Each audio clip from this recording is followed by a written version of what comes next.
Hi there everyone, and welcome to the first lesson on this course on how to create studies of materials to perfect your artistic technique using Adobe Photoshop. Here you'll learn how to paint 6 different materials using photo references of those materials.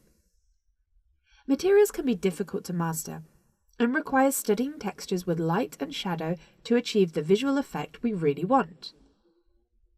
With this study, you'll learn how to take small steps with a painterly brush to emulate different materials. The first material we'll paint will be wood. With photo references, we'll paint a sphere to simulate the look of wood. We're going to use spheres to make the transition between light and shade a little easier. The second material is lava.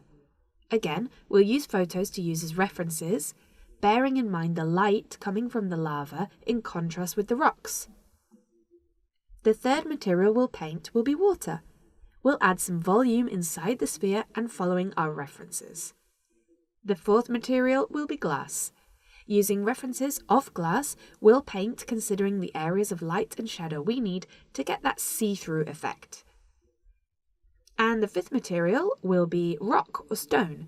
Again, we'll paint on a sphere and use photo references. Finally, we'll paint a candle to emulate the texture of wax.